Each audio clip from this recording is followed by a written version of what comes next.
Olha, com a pandemia do novo coronavírus, muita gente perdeu produtos, serviços como voos, hospedagens e itens do próprio comércio. E as pessoas ainda não sabem se vão conseguir a devolução do dinheiro ou a prestação total do serviço paralisado. E para esclarecer essas dúvidas, tirar as dúvidas dos ouvintes e dos espectadores, a gente conversa agora, gentilmente nos atendendo, o secretário nacional do Consumidor do Ministério da Justiça e Segurança Pública, Luciano Tim. Secretário, bem-vindo à Jovem Pan.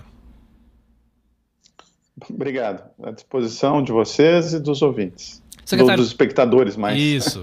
Secretário, claro que ainda é cedo para se falar, acho que o primeiro caso pontual é o caso de pessoas que tinham viagens marcadas agora para o meio do ano, que estão tentando remarcar, estão tentando mudar a data da viagem e outros problemas de consumo também. O Ministério vem recebendo já algumas denúncias. Qual é a avaliação inicial desse problema que nós teremos aqui no Brasil e o direito do consumidor vai precisar atuar muito?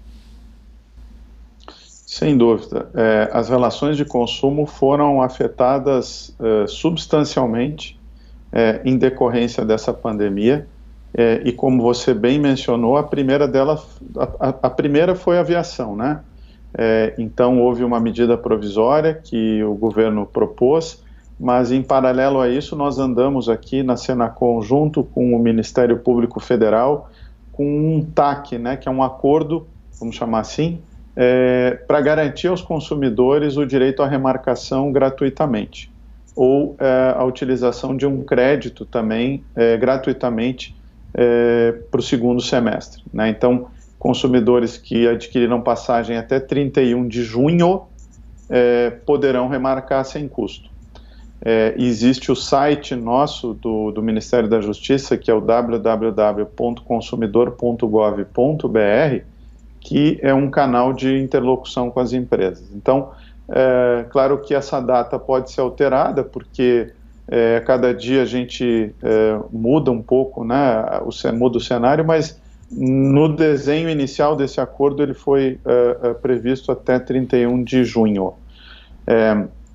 O segundo setor que foi afetado, em paralelo, em alguma medida, é o de turismo. Então, o Ministério de Turismo pediu apoio do Ministério da Justiça para propor medidas que estão agora em estudo também, e a nossa visão do Ministério da Justiça é que, independentemente da crise que as empresas de fato estão sofrendo, aéreas, de turismo, o consumidor tem que ter o direito à remarcação gratuita, porque isso é um fato fortuito, força maior. Não há que se aplicar a ele qualquer taxa, né, de remarcação, enfim, apenas uma adequação de sazonalidade. Claro, se eu comprei uma passagem no verão, né, no carnaval, isso tem que ser mantido, mas não significa viajar de classe executiva se eu comprei econômico. Enfim, mas mantida a sazonalidade, o consumidor teria direito também no hotel, né? Se eu peguei um hotel de frente para o mar, é isso que tem que ser oferecido. Se não foi,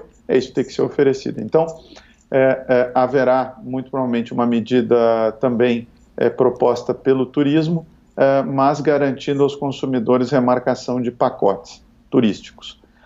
Um outro setor que foi afetado é o da educação, né? Então, ensino privado no Brasil ele é expressivo e, naturalmente, pessoas se viram diante nós fomos bastante consultados sobre isso, pagar ou não a mensalidade da escola. E a nossa nota técnica foi no sentido de que o Brasil é um país grande, complexo, é difícil ter uma solução para todo o país e para todas as escolas. As escolas são muito diferentes. Então, sugerimos que um diálogo entre escolas e pais, o máximo de transparência, e que as escolas que oferecessem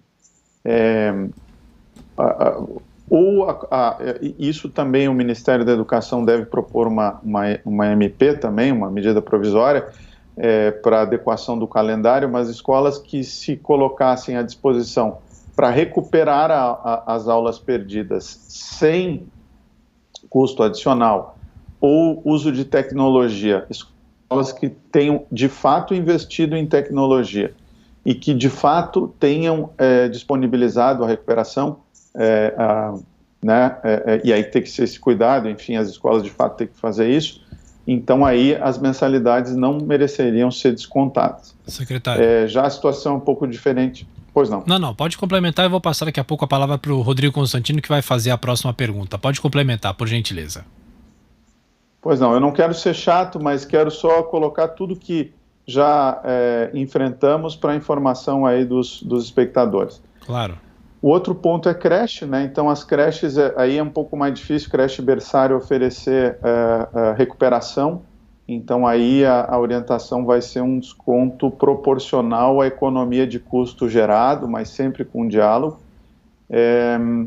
Bom, teríamos outras, tem uma discussão também de preços abusivos, mas eu vou me colocar à disposição então para as dúvidas. Claro, Rodrigo Constantino. Nós temos algumas investigações de preços abusivos. Claro. Rodrigo Constantino, estamos conversando com o secretário nacional do Consumidor do Ministério da Justiça e Segurança Pública, gentilmente atendendo aqui a Jovem Pan, Luciano Tim. Rodrigo Constantino.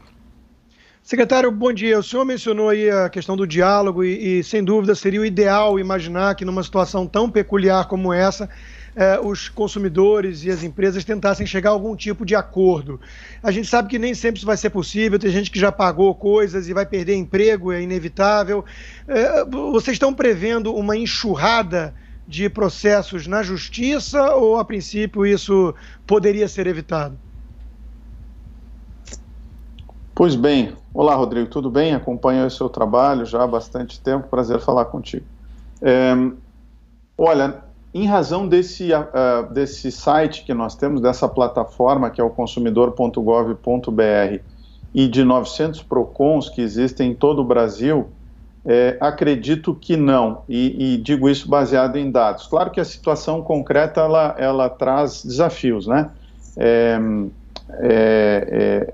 Nós temos aqui autores de neurociência, né, e de economia comportamental, que sugerem muito que esses momentos de medo, enfim, acabam estimulando muito o lado cerebral da emoção e que é mais difícil fazer acordos, porque o acordo ele depende do uso do lado mais racional do cérebro, que é o sistema 2, né?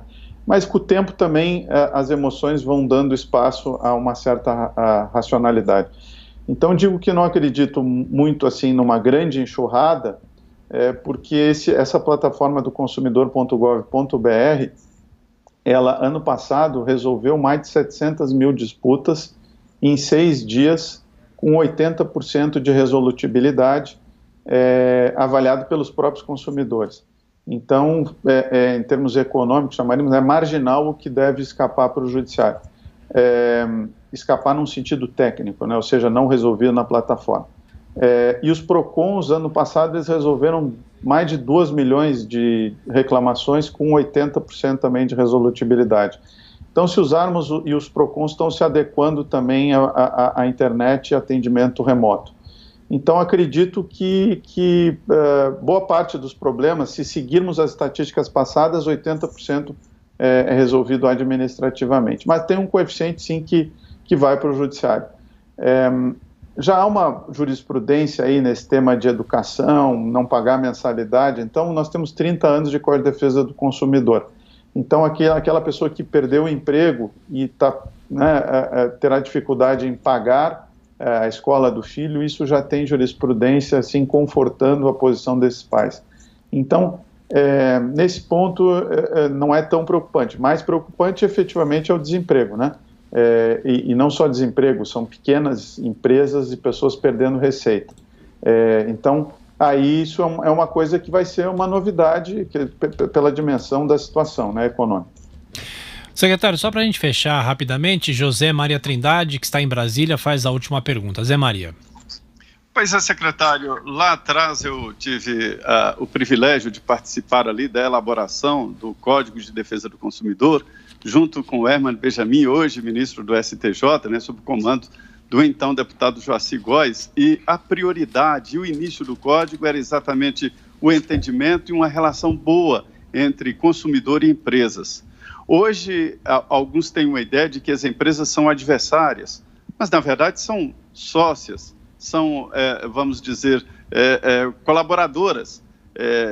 Academias aqui em Brasília podem quebrar se os consumidores usarem do seu direito de não pagar a mensalidade, já que não estão usando. Mas um movimento forte aqui no sentido de colaborar, ou seja, pagar. Quem puder, paga a mensalidade sem usar, para evitar o fechamento da academia, que é uma comodidade, né? Você acha possível espaço, neste momento, entre, o senhor falou, a emoção e a razão, e o movimento de colaboração, de quem puder, paga a academia sem usar, quem puder, paga a escola sem usar, e assim por diante?